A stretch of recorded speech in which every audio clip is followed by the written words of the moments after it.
We're live. Oh. Whatever. I don't care whether we're live or not live, Tom Heineberg, because this is the morning show with Tom and Z.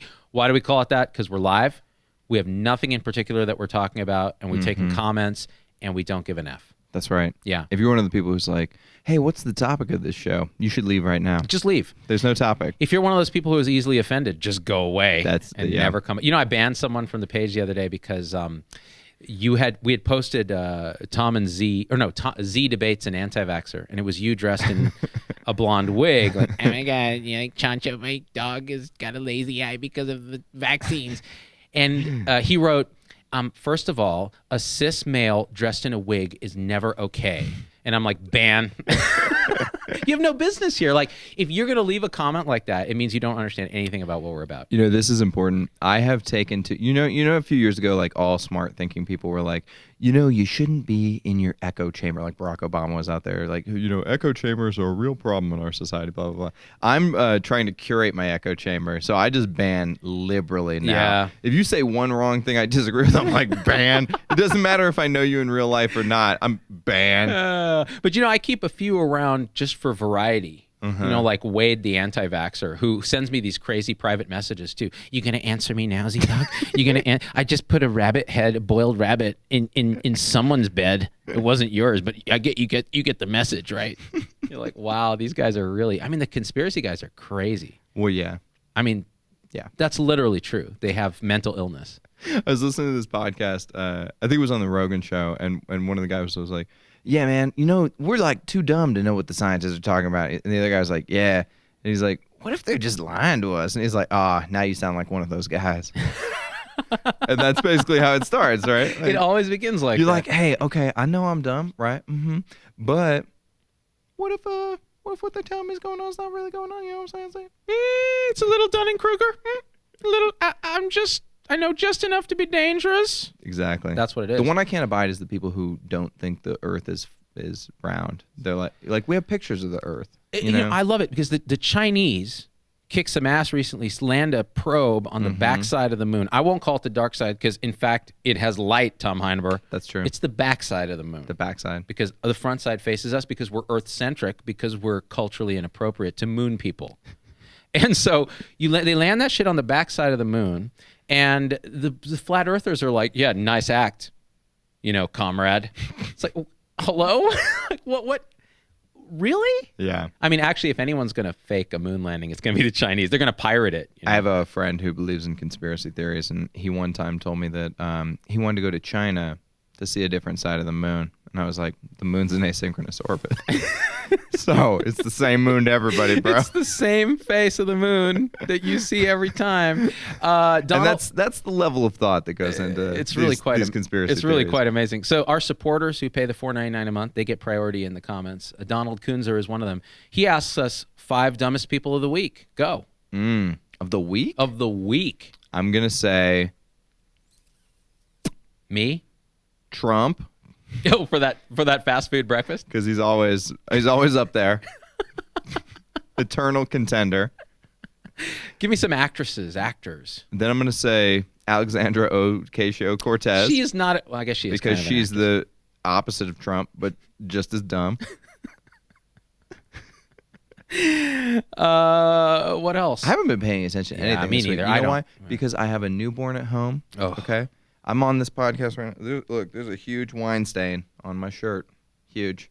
I don't even care. I've lost all ability to care about my appearance. What's shocking to me is that you're drinking wine. It means you really have become a dad, because you used to be exclusively beer. That's true. Yeah. That's true. But I decided that wine was classy. You took one of these, like, because in the ad stream for Facebook, right, you got this like James Suckling teaches masterclass on wine. Yeah, exactly. And now you're like swirling and spitting and, you know. Well, guess what? A lot of you don't know, but Z is actually one of these swarmy wine types. How dare you? So in order to keep up with them, I had to be like, yeah, Z, the tannin structure on this varietal, it's not quite up to snuff. Oh, your lingo is so good, Tom.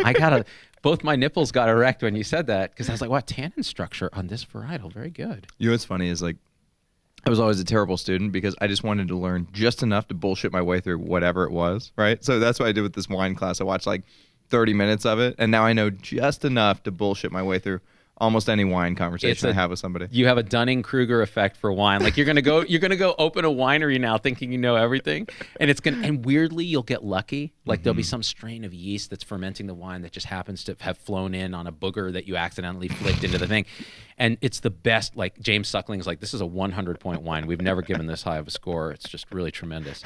That's because you're the luckiest man I've ever, and yet the unluckiest man I've ever known. Newborn though, are you sleeping? No. No. It's obviously it's worse for my wife though. You know what I mean?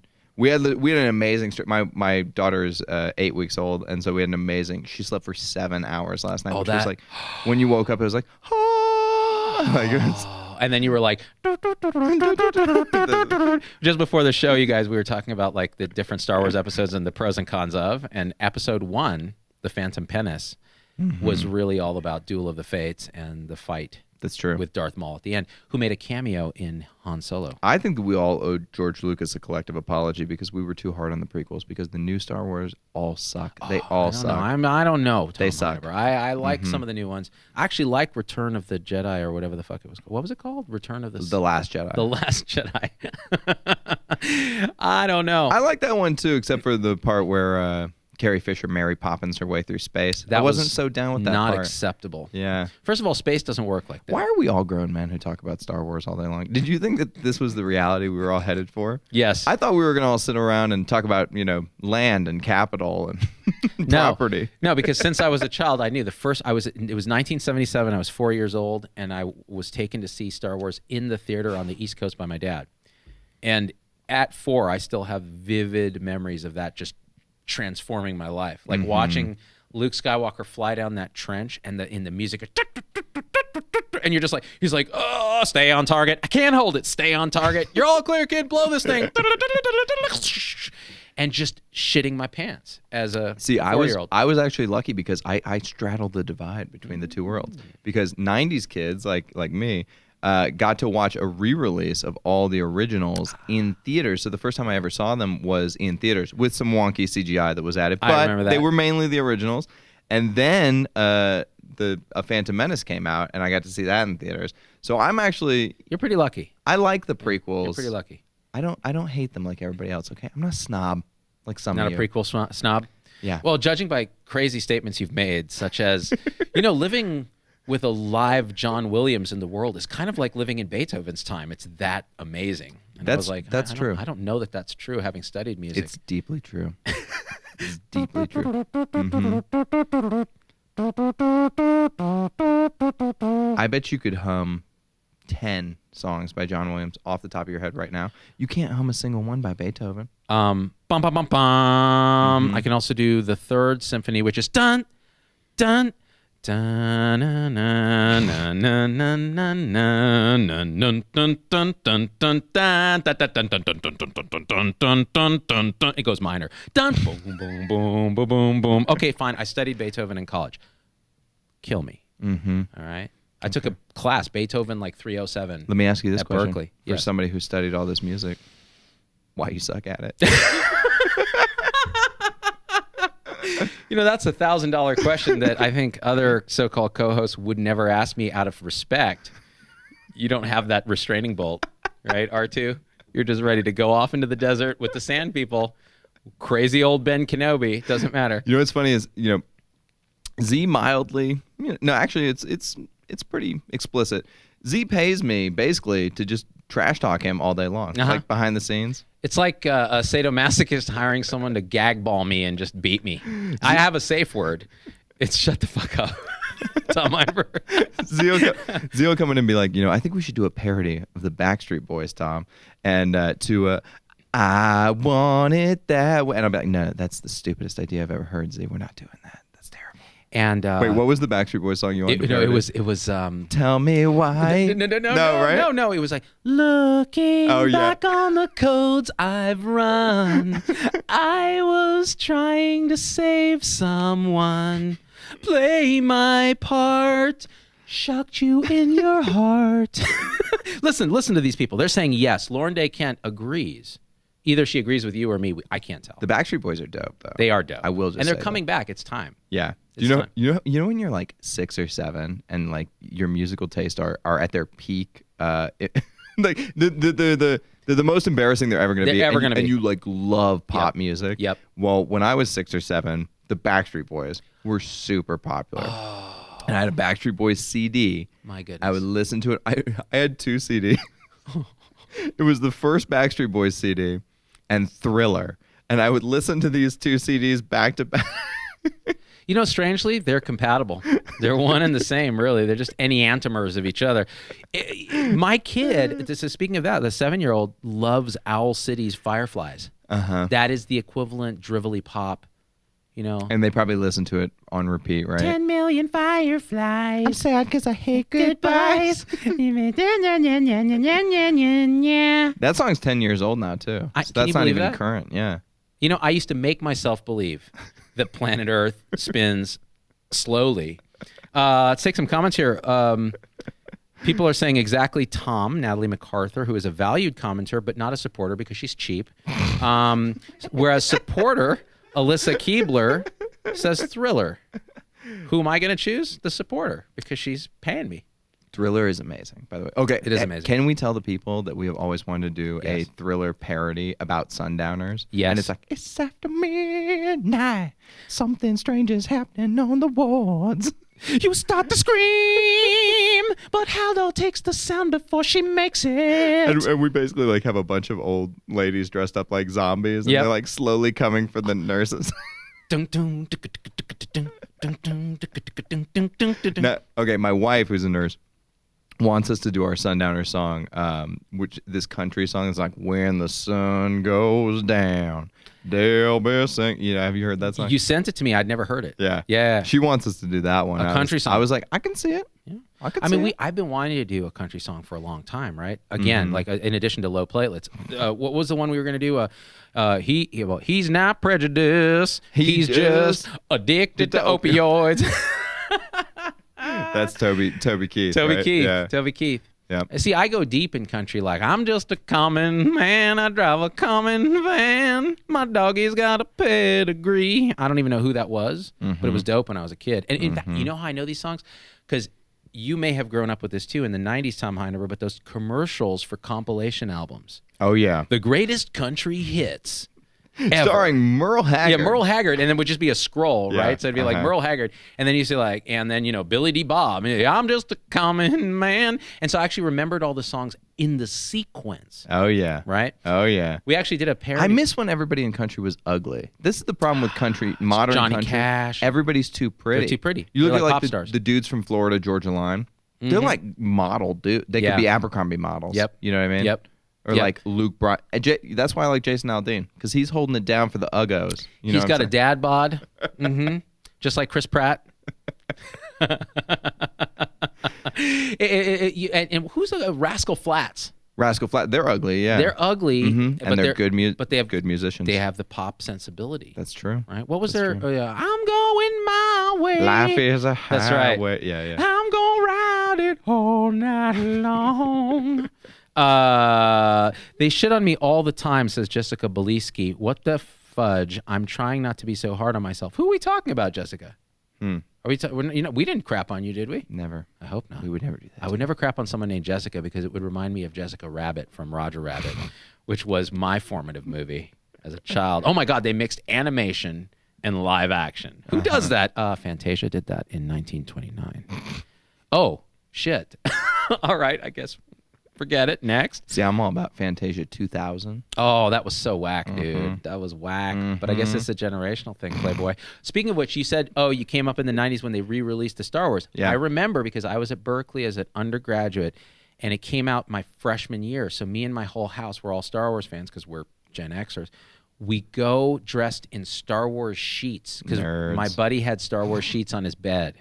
My housemate. All right. This guy, Jonathan Leff. I just named him. That's right. I just named him. I just Star Wars shamed my buddy, who I haven't seen in like 30 years. And because we grew apart because, a lot of shit went down in college. Anyway, so what ended up happening was we dress up in these sheets and we think, everyone's going to do this because this is a college thing. And they were playing it on campus in the movie theater on campus, the new digitized versions. And there was a palpable excitement for, what Lucas is still this transcendent genius. Whatever he does to these movies is going to make them 100% better. And we go there in these sheets. First of all, no one else is dressed up. And this is Berkeley, like home of the nerds. It's like all a bunch of Asian kids going, Star Wars for like $3. I'll go see that. And we're like, no, Star Wars, man, like transcendent. We're looked at like we're crazy. We sit down, we watch the movie, and we're like, dude, they just destroyed these movies. What did Lucas do? You know, at least he cleaned up the little green bars that used to be around the TIE fighters. You could see that artifact in the theater. He cleaned that up digitally, but then he put in a weird cachectic Jabba with anorexia. You're like, why is anorexic Jabba near the Millennium Falcon? And why is he talking to Han? And why is none of this relevant to the plot? I don't know, dude. Call me old, because I am. You're old. Look at these white hairs, dude. You tell me. You tell me who's old. Me. Listen, man. Listen, bro. The 90s were a weird time, okay? I remember standing in a line outside of Hastings. Do you remember what Hastings was? No, what's Yeah, Hastings? because you didn't grow up in the middle of the country like I did. Oh, dear. Hastings was like a Borders, Barnes & Noble type thing. Oh. And they had the Titanic dual cassette box set at midnight. And people lined up at midnight to buy the Titanic box set. Do you... That I vaguely remember that being an event. It was a thing. Dude. Yeah. So you could listen to Celine and you could reminisce halfway about Leo. through Titanic, you had to switch cassettes. Oh. That's how long Titanic was. You know, I was just one of my favorite authors is a Japanese guy, Haruki Murakami, because yes, I'm a hipster bitch. And I was listening to his latest book called Killing Commendatore on audiobook. Normally I read his books, but this is the first time I've listened on audio. And he has this whole rant in the book about how music that was designed for that kind of consumption. So in other words, designed for where you have to flip the record in the middle, like Rubber Soul, Pink Floyd's The Wall, these kind of things. Consuming them on CD where it's one run-on sentence, or worse yet on like iTunes where you're just listening to songs in isolation, is a crime. It's not how the music was supposed to be consumed. The experience is you put this record on or you put a cassette in your deck and then you have to flip the cassette or push the little A, B button. And there's a pause and a break and an intermission. And that's how the music was designed. That's how it was sort of conceived. So now we consume it in this very like, you know, it's kind of like medicine is the same way. We used to have this like very analog heart to medicine, and now it's just a digital stream of bullshit. Well, this is Marshall McLuhan's "The Medium is the Message," right? Like the way that the thing is put out and digested, it kind of shapes how, you know, and it's interesting because like what we're doing right now, podcast, this is basically, you know, Jordan Peterson has a thing where he says this is democratized like the spoken word. It's like what the printing press did for the written word, that it took this long to get to democratizing the spoken word, but now people can just go and speak, and it's really easy to put out these podcasts. But they do have a very specific, there's a specific style that you have to consume it. Yeah, exactly. Yeah, you consume it like on a bus or on a treadmill, or you know, in a state of mind that isn't. That's why I think I've struggled a little bit with this medium on Facebook, because you don't typically consume this medium on Facebook as a live video. No, right. It's a different thing. It's a different thing. There are It's people, a hybrid between two things. That's basically. right. I mean, there's 246 people who are consuming it now live. Now, and they're leaving comments, and many of them are supporters. And they're all arguing about, you know, whether I should have a beard or not, whether beards are cool. No, it looks terrible. It does look terrible, but we need it for this video that we're shooting this weekend. And then I'm going to shave the... Actually, I'm going to do a poll. I decided I'm going to do a full poll on Facebook and let the fans control my destiny. So if they're like, no, and if they're just trying to hurt me, they're like, you just keep it. The beard's amazing. They're wink, wink, wink. And then I'm like, shit, like 80% of them want me to keep the beard. Then I have to keep the beard. My wife will divorce me. All kinds of shit will happen. So if you want to fuck with me, it's a great way to do it. Nick Kersey says, how's it going, Z? It's going, Nick. You know, just to prove that we're reading comments. Jessica Beliski, hybrid indica and saliva. I think, Jessica, you don't know what those words mean. So indica, yes, is a strain of cannabis. Sativa might be the autocorrect that you were looking for the other strain. But I like it. Do you think there's a difference between this, like, you know, the difference between indica and sativa? Yeah, it's very noticeable. It's like white wine and red wine. And I'm over here like, white wine and red wine is like the same thing. They both get you drunk, right? So there was a classic... Do you feel different when you drink different types of alcohols? Because I don't. I feel drunk all the time. There's a different physiological thing that happens. Think about it. It's uptake rate and the other compounds that you're consuming. Like if you drink beer, you feel a little more bloated and stuff. Yeah. But like It's the glutens. It's the gluten. Yeah, no, they did a classic. This was a finding. I forget when they did this test, but they took a world-class enophile, which is somebody who knows wine, apparently. OEN, because it's like British, and like esophagus. And they made him blind taste. So they put blindfolds on. They didn't tell him what they were doing, and they gave him like white wine and red wine. They couldn't fucking tell the difference between the white and the red. And it's like, okay, so there's clearly other components in the experience of wine. See, to me, this strikes at the heart of what is a subjective experience. Wine is a subjective experience, which is why if you go in not knowing anything about it and you're just guzzling it, your experience is going to be very different than if you have trained yourself a little and you go in with certain pretensions. Like you're like, okay, this was this varietal from this particular terroir where the gravel actually got into the grape skins. And this was a difficult vintage where there were a lot, the immigrant labor that they paid for was particularly, tuberculous. Let me ask you this. I have a hard time having hobbies because they all feel just ultimately pointless. Empty. To me. You're right. Yeah. What is it that human desire for hobbies? Because I actually have like a deep desire to start a hobby. But every time I start one, I'm like, this is stupid. Why am I doing this? I know exactly what it is. So if you have no deep calling and purpose in your life that is all-encompassing, you will desperately seek for meaning in hobbies, whether it's a distraction, whether it's feeling like you've mastered something. So for most of my 30s, I was obsessed with a series of hobbies, whether it was becoming good at understanding wine and drinking wine, whether it was audio gear. So I had audiophilia nervosa where I would I had vacuum tubes and I was soldering transistors and new capacitors fresh from China that make the sound slightly less digitally sounding. And why?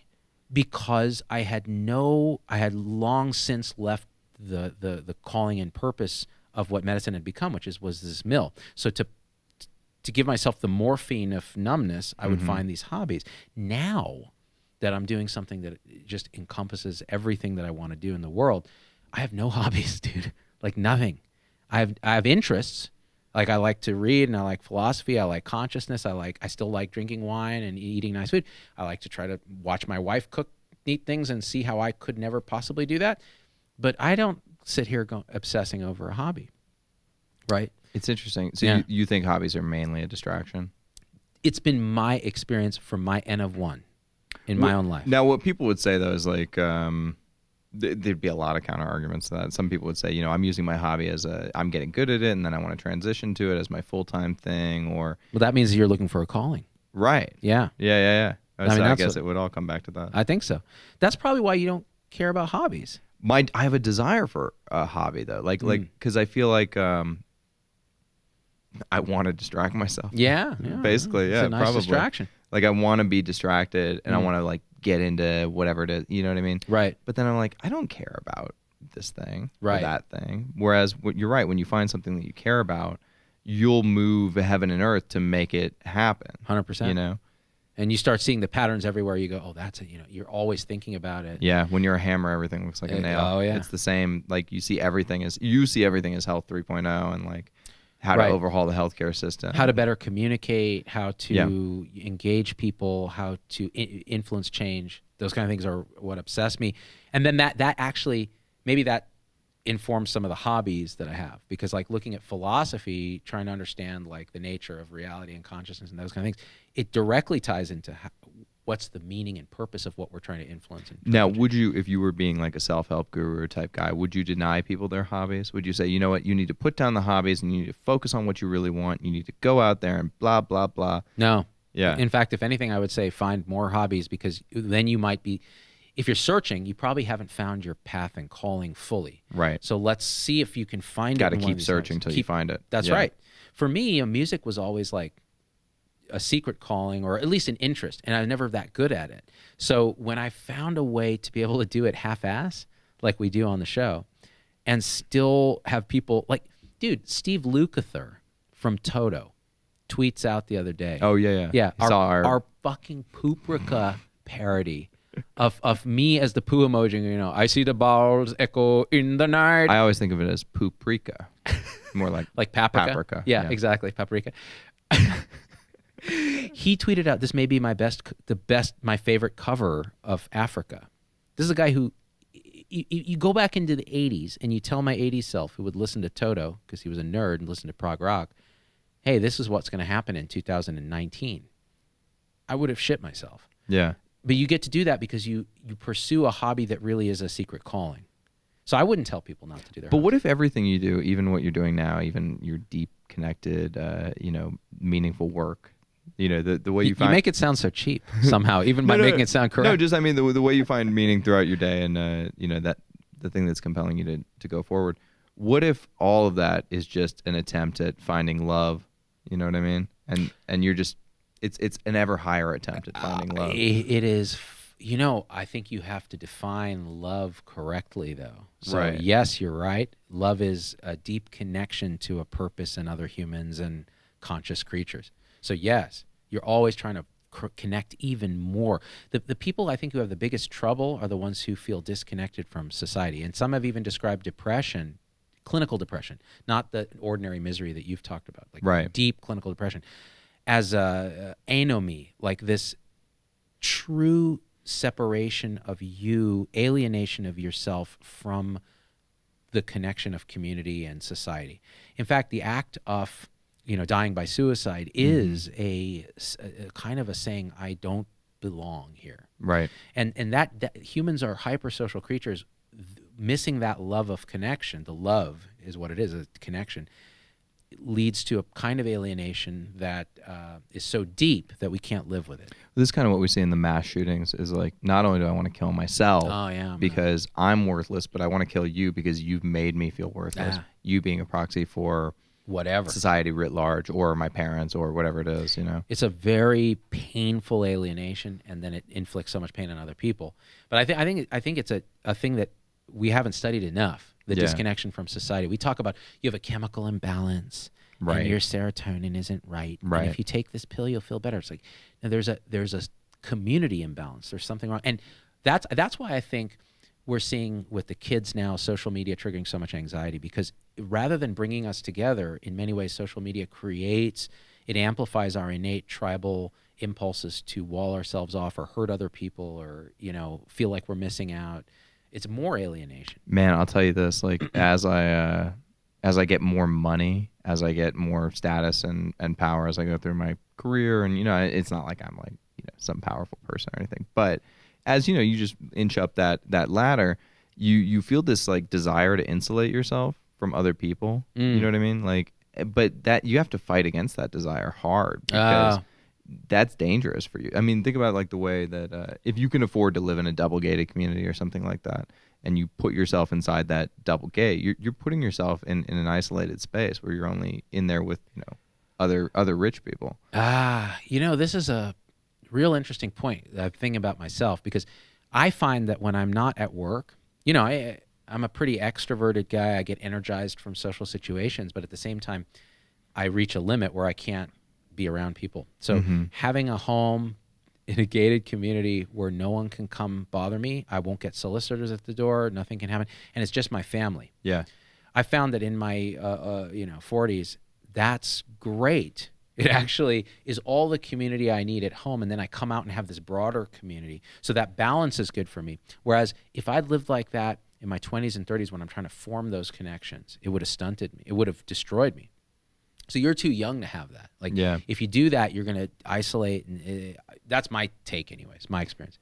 Yeah, it's really interesting. Remember when we had Vivek Murthy in here? He was talking about loneliness, socialized loneliness, and that was his big. He said it was one of the underlying epidemics of our time. Was the epidemic of loneliness, and I think it's prevalent, man. I'd forgotten about that. Actually, that's exactly what we're talking about. Yeah. Like here I am trying to make it more complex than it is. It's an epidemic of loneliness, and he has made it his sort of second calling to kind of talk about that because he was a victim of loneliness as a kid too. Now, can you undo it by going further into digital space, or do you have to go backwards? Like, meaning when we get to VR, right? Can you just be with your people in VR and that's enough for your feeling of being socially connected? You all meet up and you have your different avatars or whatever, like Ready Player One.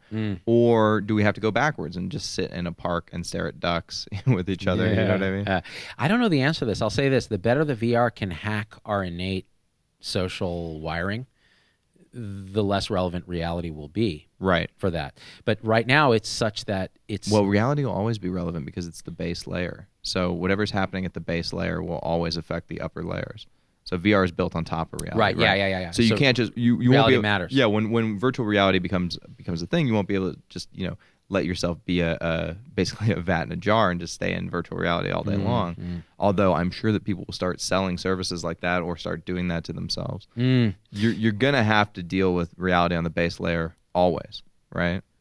You won't be able to ever escape this bedrock. No, I mean, I think that's true unless the VR gets so advanced that you're even disconnected. In other words, it has no more relation in that it's an independent self-generating entity. It's funny. So Andy just wrote in, how about the hikikomori phenomenon in Japan? Dudes locking themselves up in their rooms, sealed off from society, literally don't leave their rooms. Fascinating from a cultural, sociological, psych perspective. I've heard about this thing. Well, totally, because the pressures are so high. Yeah.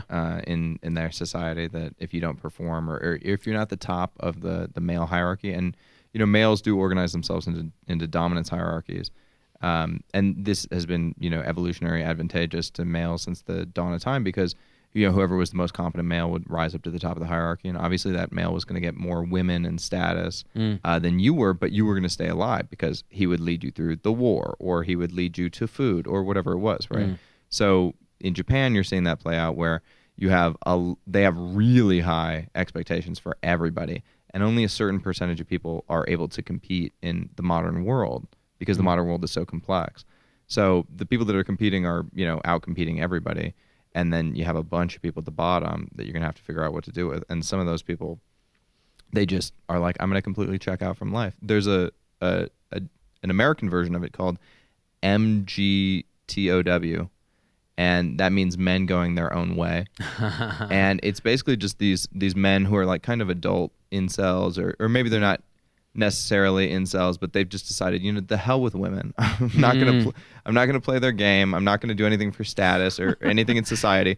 I'm going to just sit alone in my room and drum all day long, or I'm gonna go on the internet and masturbate and just work my job and get drunk, and just whatever it is that I want to do, because I don't owe anybody anything. It sounds like a dream life to me.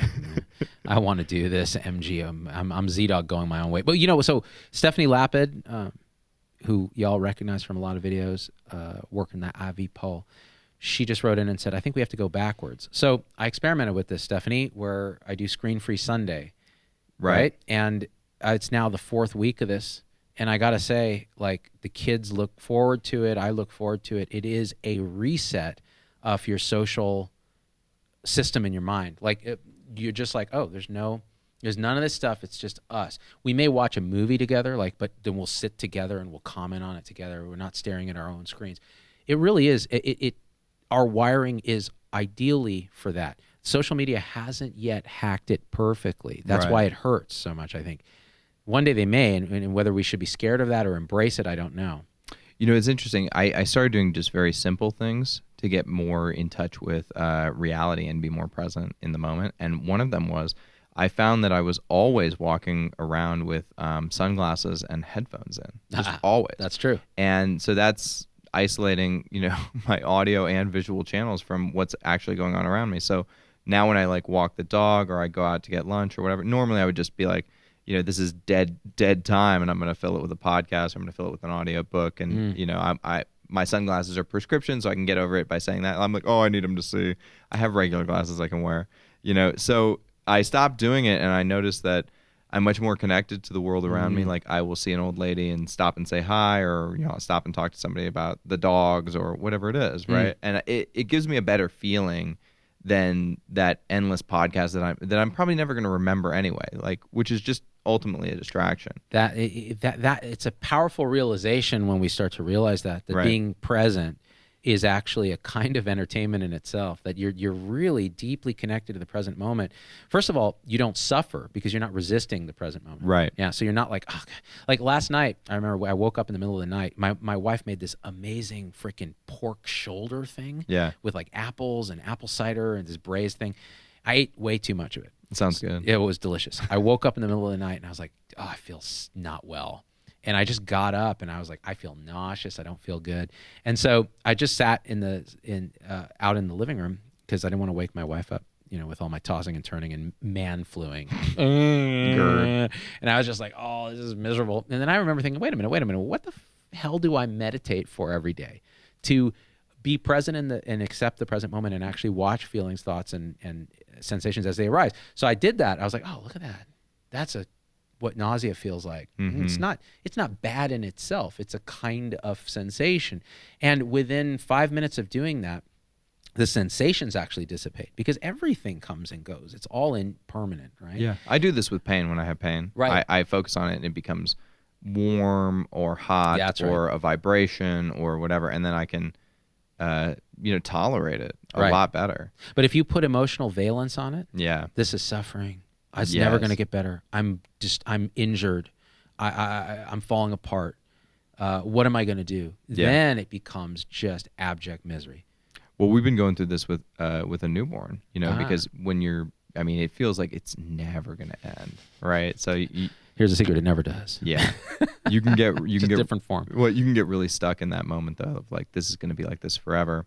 And my daughter has a little bit of an acid reflux problem, which is like kind of on the colic spectrum. It's nothing, but my daughter had that. Yeah, exactly. But it's not nothing when you're dealing with it. No, because it's brutal when you're dealing with it. Now, 6 months from now, I'm gonna be like, it's a little colic thing. Barely remember it. Right now, it like consumes our day to day.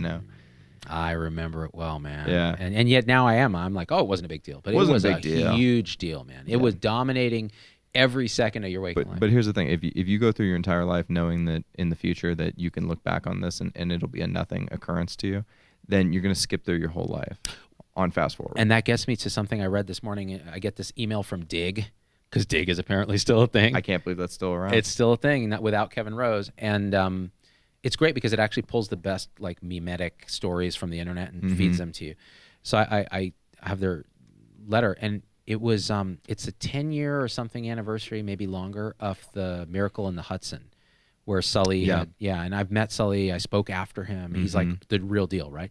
Well, apparently the passengers were all interviewed about like what's this been like now, 10 years, whatever it was. And they said, relating to what you just said, they said, what we realize, one of them in particular was saying, what I realize is it's those little mundane things in your life that you realize when you're about to die that you miss, that are the most meaningful things. The stupid thing that your kid drops the bowl of cereal on the floor or whatever it is. It's that gives the depth and color and meaning to your life, these little mundane things. Why? Because they happen in the present moment, and if you don't resist them, they're life.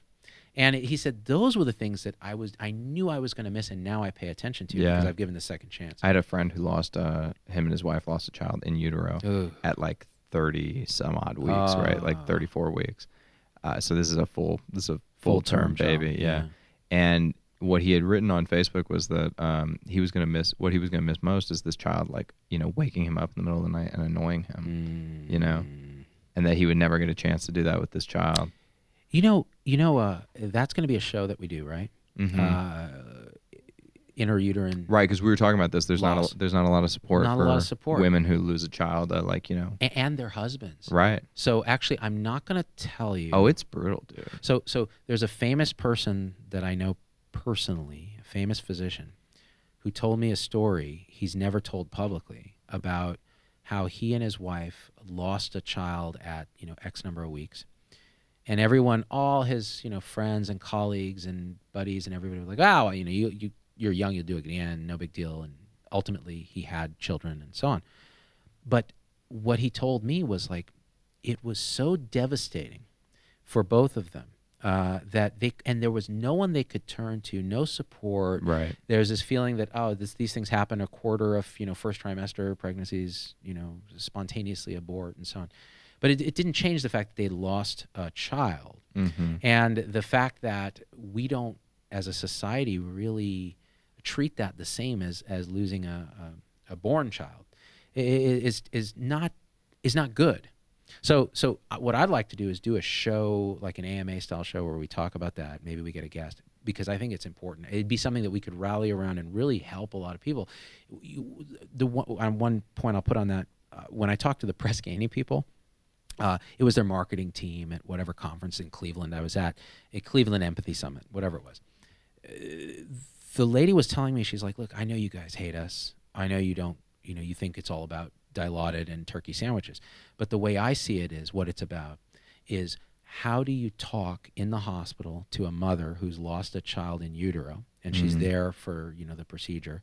How do you go about interacting with her? How do you make her feel like she's heard and witnessed and that this loss is understood and witnessed? And I said, that is the patient experience that we should never discount. It's easy to go, it's turkey sandwiches and all that. And I thought, that makes me almost want to look further into Press Ganey. And then I realized mostly it's about turkey sandwiches. But so it's that, it's that. Now and that's what we want to do on the show too, is kind of like raise awareness about these kind of things that people are afraid to talk about that cause suffering if the goal is alleviate suffering. Yeah, I've always been a sort of a blunt person, and I think this comes from being raised by my mother who's mentally ill, because my mother would just say whatever to anybody at any given time. And to me, I feel the same way. Like, let's just say the truth. Like, let's just say it like it is, right? But people always bristle at those when I do it to them. They act like it's a confrontation for me to just speak the truth out loud. It's very true, because our egos are highly defended and we're used to a certain societal norm. It's actually different on the West Coast and the East Coast. The East Coast people are a little more blunt. The West Coast people like to lubricate the stuff with, lies, basically. Yeah. But your thing is, which again, if you didn't do it, I don't think we'd be working together, is you'll just say, that's stupid, don't do that. Or, I really have this idea and you will not say no to this because this is going to work. Like, just absolutely being blunt. Because again, if you're surrounded by people who are lying to you, you're never going to grow. You're never going to challenge yourself. Right. And then your own ego is going to get more fortified against the truth. Because self-deception is one of our strongest attributes as humans. We're very good at it. We evolved to do it so that we could deceive others and cheat a little bit. In tribal situations, we deceive ourselves so that we keep our game face. If we believe our own lies, then I can look at you right in the eye and tell you, well, no, I'm the dopest singer on the planet. Yeah. Tom Heineberg. You ever changed a memory because you lied? Like, 100%. All the time, right? 100%. Like, you knew the memory was one thing. Yeah. You lied about the memory. And now it's something else. And else. now the memory is the lie. But you can't remember the original. So you've altered your own reality while trying to alter somebody else's. Yeah. The scary part of that is in meditation or hypnosis or psychotherapy, those memories, the original memory comes back out. And you see them side by side. And then you either two things happen. You either realize what you did and why you did it, and you forgive yourself, or more self-blame. Like, man, I'm a terrible person. Like, how could I do that? Or you go back to burying it. And you act like it. That's the more common thing. Yeah, that's the more common thing.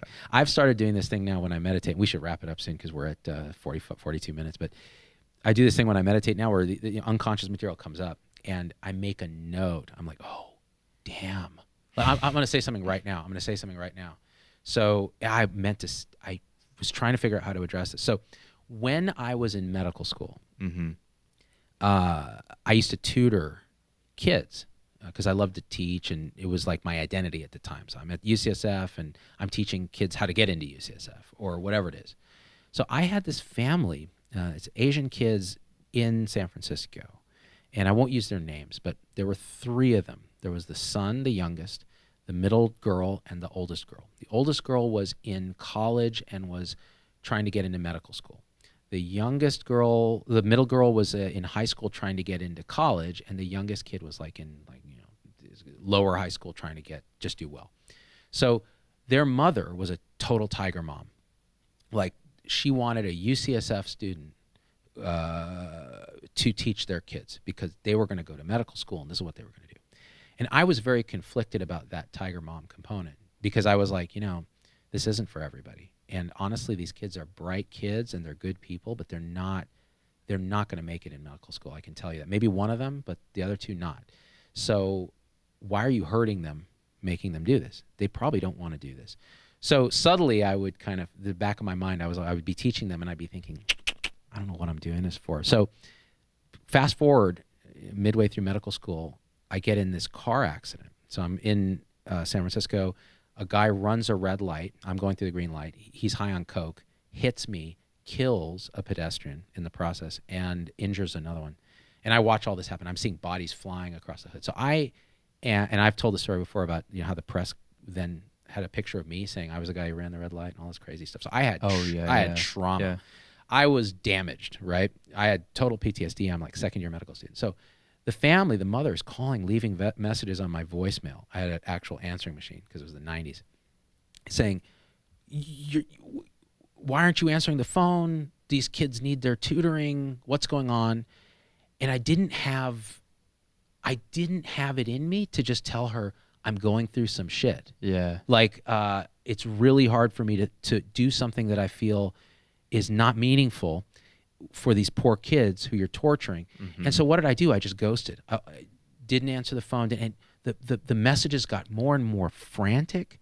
And, because I think applications were coming up or something. And I'm like, I can't do this. I can't do this. And, then one of the daughters leaves a message and she was near tears. And I just continued to ghost it. And they disappeared. Yeah. I must have buried it or something. And then in meditation the other day, it all came. I remembered this thing and I'm like, oh my God, like what was I doing to these poor kids and their mom who had nothing to do with my trauma, right? And I never resolved it. I never found them. I don't have, maybe they're doctors now, maybe they're I don't know.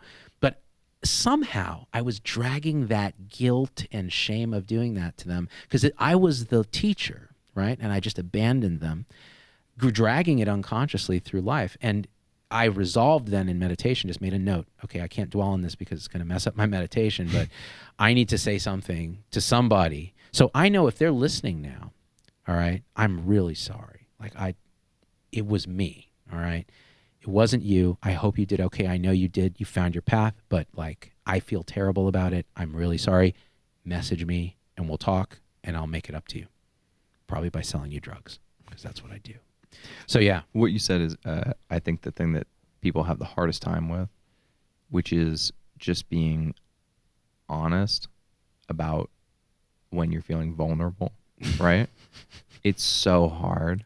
It's so hard. Even with my wife, it's so hard. It's like, hey, why did you do that thing? Because I'm the fucking guy who does those things. That's why, right? When in reality, it's like, man, because I don't feel very good. And I'm just keeping it all together. Yeah. I'm barely holding it together. Yeah. With wives or with spouses, that's where it gets even harder. Yeah. It's almost impossible. Because you could meet a stranger. I was in an Uber with a guy just recently, and he just started talking to me. He was like, "Hey man, yeah. So the thing is, my wife, she left me for this guy at the Siegel Suites, and he was doing heroin, and now I got the kid, and I don't know what to do." And I was like, "It sounds like you're on drugs too." He's like, "Yeah, I am." And I was like, "Yeah, man, you need to get your kid into therapy." And I was just telling him, I was like, "You're gonna fuck that kid up, dude. Yeah, for real. And you need to stop doing whatever the fuck you're doing," because he was driving erratically and stuff. And he was like, "You know what? I'm so glad I opened up to you, bro. And I was like, he's not going to take my advice, but we had a nice moment where we were honest with each other, and those are rare, dude. Yeah. Cause again, the vulnerability component of it, especially I think with men, but also with women, it's true of everybody. Mm-hmm. Yeah. We can't really stereotype this. I mean, he was so high. He'll never remember. I was really scared for my life, But being vulnerable with a spouse is especially important and especially hard to do. Yeah. Just being honest. Just being honest. Just being honest is hard. You know what helps? MDMA. That's another show. But yeah. So, anyway. So this is a good chat, Tom Heineberg. I'm gonna send you the bill. The therapy bill. I'll take that therapy bill. I'll take the rapist for $300, Jack. It's therapist. Yeah. And now we have to end with humor because we're uncomfortable. That's right. We're both squirming in our stuff. So we're going to say, yeah, all the dicks and stuff. Humor is an amazing coping mechanism. It is. I've used it all my life for better or for worse. Oh, totally. And I still have to end everything with a joke. Mm-hmm. I ended my TED Med with a freaking stupid joke. I mean, it's like, just stop. Just be serious for once, you dick. Why you got to always like sabotage everything? It's vulnerability. It is. Because It's you can't. vulnerable. It's hard to stand in that fucking. You can't hold that space for too long. Yeah. Yeah, because it's just. Was as guys do. It's like we're. Yeah, right. It's like trying to speak French when you have no idea. You know. I think women. It's like a superpower. You know. Yeah, like they're better. They can do it. They're better, and they expect us to do it. And then when we don't step up, they're like, "God damn it!" Yeah. Oh well. So. Here's the call to action, Z-Pack. Become a supporter of the show. Helps us, and you're going to get CECME. The quick news on that, apparently anyone who can get AMA, PRA Category 1 or ANCC certified credits or ACCME certified credits, doesn't matter what your specialty is, what you do. If those things are accepted by your organization, your licensing board, you can get credit for watching CMEs. We're planning when we come back from the One Seek Shoot this weekend, we're going to start doing these CMEs. And we might talk about things like, I don't know, philosophy, like stuff that you don't normally learn in CME, right? Where that'll actually help you take care of patients better, Yeah. be a better human being, Yeah. be less of a dick, be more vulnerable, those kind of things. Yeah. Yeah. All right. I don't know. We done. I think we did this. We did it. Get out and stay out. Buy Bitcoin, everybody.